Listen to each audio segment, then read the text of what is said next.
जिनसे मैं एंजेलिना छेत्री फिर से आपके सामने एक वचन को लाई हूँ जो कि मेरा फेवरेट है। फिलिपियंस चैप्टर 2 वर्स 5 और 6 5 में ऐसा लिखा है कि तुम में ऐसा स्वभाव हो जो ख्रिस्ट यीशु में था।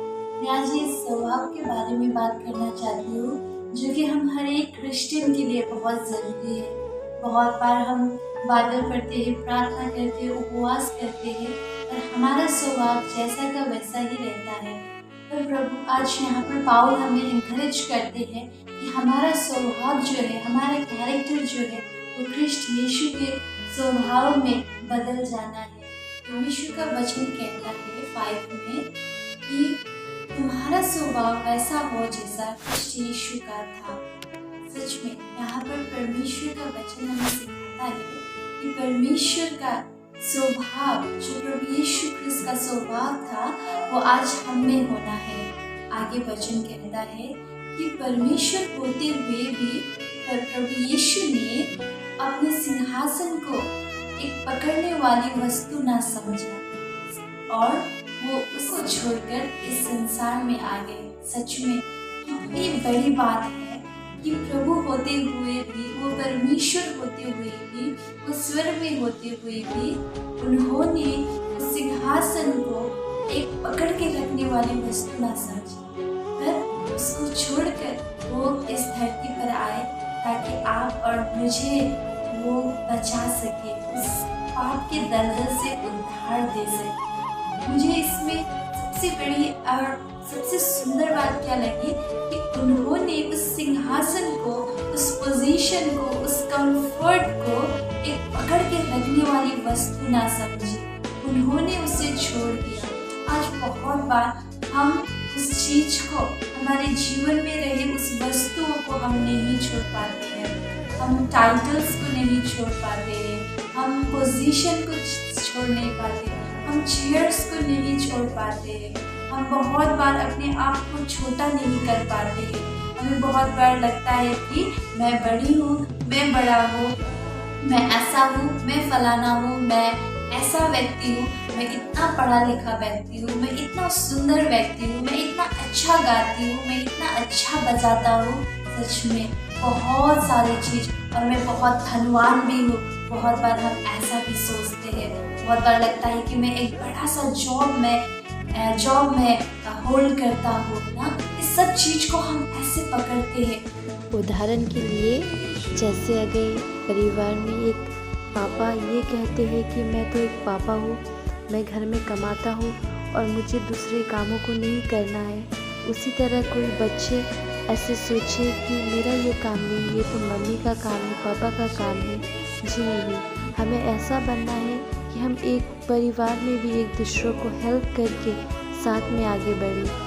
ऐसे ही हमें नहीं सोचना चाहिए कि मैं तो स्कूल का एक टीचर हूँ, तो ये पियोन का काम मैं क्यों करूँ, उससे मदद मैं क्यों करूँ, मेरा काम तो यहाँ पर पढ़ाना है। जी नहीं, आपको उस पोजीशन को छोड़कर प्रभु की तरह नम्र होकर किसी को भी आप जैसे भी हेल्प कर सकते हो उसे हेल्प करने की कोशिश करना है। इसी तरह चर्च में भी पास्टर और हर एक व्यक्ति को अपने पोजीशन को छोड़कर एक नम्र व्यक्ति होकर एक दूसरे को कैसे हो कि उत्साह करना, इनकरेज करना, सहायता करना, यही है जो अपने प्रभु से हमें सीखना है। उसका स्वभाव हमारे जीवन में लेना है कि अपना पोजीशन को छोड़कर हम छोटे बन जाए। प्रभु का वचन हमें क्या सिखाता है कि वो परमेश्वर होते हुए भी उन्होंने अपने सिंहासन को एक पकड़ के रखने वाली वस्तु ना समझी और उसे छोड़कर इस संसार में आए। सच में दोस्तों, आज हमें उनका स्वभाव जो है छोड़ देना, अपना पोजीशन, अपना पोजीशंस सब छोड़ देना और प्रभु में एक छोटा सा व्यक्ति होकर रहना। छोटा मतलब नम्रता में रहना, हम्बल, ह्यूमिलिटी हमारे जीवन में होना बहुत ज़रूरी है। वो सबसे बड़ा गुण है जो परमेश्वर आज आप में और मुझ में ढूंढता है। जिस प्रकार मैं ये वचन को शेयर कर पा रही हूँ, आज मैं इस वचन को चैलेंज के रूप में देती हूँ और मैं आपको भी चैलेंज करती हूँ कि this year try to be a person who is full of humbleness। हम ऐसा व्यक्ति बनने की कोशिश करें जो नम्र हो, जो दीन हो प्रभु की तरह और जो हर एक चीज को छोड़ सके, ताकि परमेश्वर जैसा है वैसा हम बन पाए। पौल हमें इनकरेज करता है कि तुम्हारा स्वभाव वैसा हो जैसा प्रभु यीशु ख्रिस्त का था। क्यों वो कह रहे हैं? क्योंकि आज उनको भी पता है कि हम संसार में हैं, संसार में बहुत सारी अभिलाषाएं हैं, बहुत सारे ऐसी चीजें जो हम पकड़ कर रखते हैं। अगर हम उसे पकड़ लेंगे तो हम प्रभु यीशु को हम पकड़ नहीं पाएंगे। अगर हम उसे छोड़ देंगे तो हम ऑब्वियसली प्रभु को पकड़ पाएंगे। उनके स्वभाव को हम इस तरह पकड़ पाएंगे कि लोग आपको देखेंगे और आपसे प्रेरणा होंगे और उनको पता चलेगा कि आप एक अच्छे आदमी नहीं पर आप परमेश्वर के स्वरूप में बनाए हुए इंसान हो। आमेन।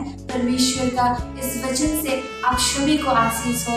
इस साल आप सभी ट्राई कीजिए कि उस पोजीशन को छोड़कर नम्र हो, क्योंकि परमेश्वर का वचन कहता है कि स्वर्ग के राज्य में वही बड़ा होगा जो सबसे छोटा है और वही छोटा होगा जो सबसे बड़ा बनने की चाह में होता है। तो आज हमें जितना छोटा हो, जितना हम्बल हो, जितना नम्र हो सके आज बनने की कोशिश करें, ताकि परमेश्वर के राज्य में आप एक बड़े व्यक्ति बन सके, उनके हृदय के नजदीक रहने वाले एक व्यक्ति बन सके। परमेश्वर आप सभी को और मुझे इस वचन से आशीष करे। जय मसीह।